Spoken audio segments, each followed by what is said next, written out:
বসন্তের ভোরে কিছুটা ঠান্ডা আমেজ রাজ্যে থাকলেও ধীরে ধীরে বেলা বাড়ার সঙ্গে সঙ্গে গরমও যেন পাল্লা দিয়ে বাড়ছে। এর মধ্যে ফের নতুন করে বৃষ্টির পূর্বাভাস দিল আলিপুর আবহাওয়া দপ্তর। হাওয়া অফিস জানাচ্ছে এই মুহূর্তে তেমন কোনো ওয়েদার সিস্টেম নেই, তাই শুষ্ক আবহাওয়া থাকবে এক সপ্তাহ। 7ই মার্চ অর্থাৎ বৃহস্পতিবার উপকূলের কাছাকাছি পূর্ব পশ্চিম মেদিনীপুর, ঝাড়গ্রাম এই জেলাগুলির কিছু কিছু জায়গায় হালকা বৃষ্টির সম্ভাবনা থাকছে। পাশাপাশি তাপমাত্রা সেভাবে খুব একটা হেরফের হওয়ার সম্ভাবনা নেই বলেই হাওয়া অফিস সূত্রে খবর। কলকাতার পাশাপাশি দক্ষিণবঙ্গের জেলাগুলিতে মোটের ওপর আবহাওয়া একই রকম থাকবে। দক্ষিণবঙ্গের পাশাপাশি উত্তরবঙ্গেও বৃষ্টির পূর্বাভাস দিয়েছে আলিপুর আবহাওয়া দপ্তর। মূলত দার্জিলিংয়ে খুব একটা বৃষ্টিপাতের সম্ভাবনা থাকছে না। এদিকে এই যে বৃষ্টি লোকালাইজ অ্যাক্টিভিটির জন্য এই বৃষ্টি বলেই মনে করা হচ্ছে। তাপমাত্রার ক্ষেত্রে আগামী 5 দিন উল্লেখযোগ্য পরিবর্তন হবে না।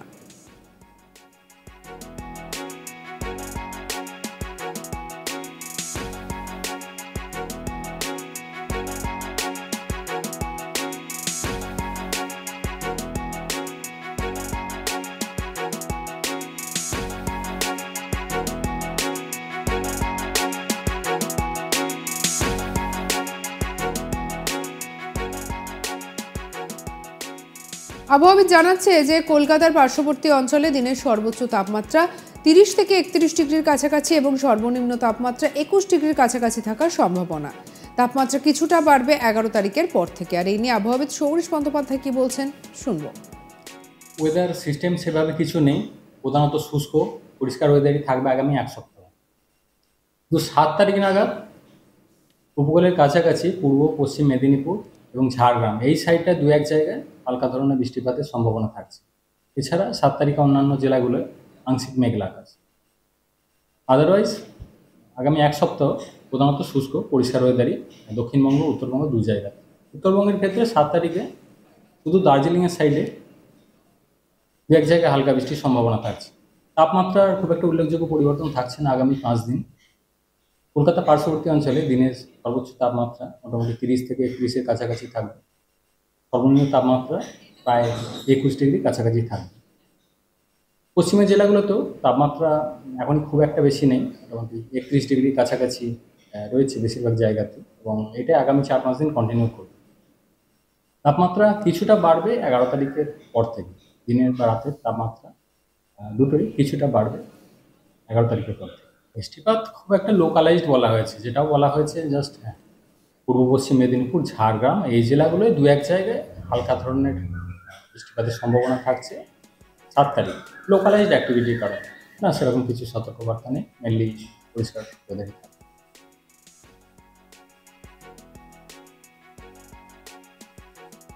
মানে আপাতত এইরকমই থাকবে আবহাওয়া, তবে পরের সপ্তাহ অর্থাৎ মার্চের দ্বিতীয় সপ্তাহ থেকে আবহাওয়ার পরিবর্তন হলেও হতে পারে। মূলত গত বেশ কয়েকদিন ধরেই বৃষ্টির সতর্কতা জারি করেছে আলিপুর আবহাওয়া দপ্তর। অনেক জায়গায় ছিটেফোঁটা বৃষ্টিও হয়েছে। মূলত পশ্চিমী ঝঞ্ঝা এবং ঘূর্ণাবর্তের কারণে এই বৃষ্টির পূর্বাভাস দিয়েছিল আলিপুর আবহাওয়া দপ্তর। এবার নতুন করে ফের বদলে গেল আবহাওয়া। তবে এই ভ্যাপসা গরম আপাতত এই রাজ্যে আসতে কিছুটা সময় লাগবে বলেই মনে করছে আমজনতা।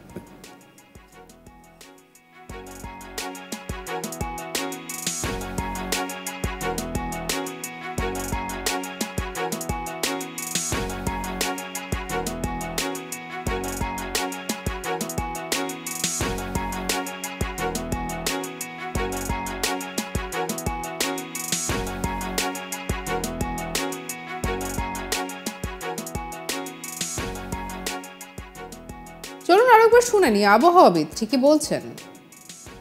ওয়েদার সিস্টেম সেভাবে কিছু নেই, প্রধানত শুষ্ক পরিষ্কার ওয়েদারই থাকবে আগামী এক সপ্তাহ। তো 7 তারিখ নাগাদ উপকূলের কাছাকাছি পূর্ব পশ্চিম মেদিনীপুর এবং ঝাড়গ্রাম এই সাইডটা দু এক জায়গায় হালকা ধরনের বৃষ্টিপাতের সম্ভাবনা থাকছে। এছাড়া 7 তারিখে অন্যান্য জেলাগুলোয় আংশিক মেঘলা আকাশ। আদারওয়াইজ আগামী এক সপ্তাহ প্রধানত শুষ্ক পরিষ্কার ওয়েদারই দক্ষিণবঙ্গ উত্তরবঙ্গ দু জায়গাতে। উত্তরবঙ্গের ক্ষেত্রে 7 তারিখে শুধু দার্জিলিংয়ের সাইডে দু এক জায়গায় হালকা বৃষ্টির সম্ভাবনা থাকছে। তাপমাত্রার খুব একটা উল্লেখযোগ্য পরিবর্তন থাকছে না আগামী 5 দিন। কলকাতা পার্শ্ববর্তী অঞ্চলে দিনের সর্বোচ্চ তাপমাত্রা মোটামুটি 30 থেকে 31-এর কাছাকাছি থাকবে। সর্বনিম্ন তাপমাত্রা প্রায় 21 ডিগ্রি কাছাকাছি থাকবে। পশ্চিমের জেলা অন্যান্য খবরের জন্য সঙ্গে রাখুন আজ তাক বাংলার ইউটিউব চ্যানেলকে সাবস্ক্রাইব করে নিন।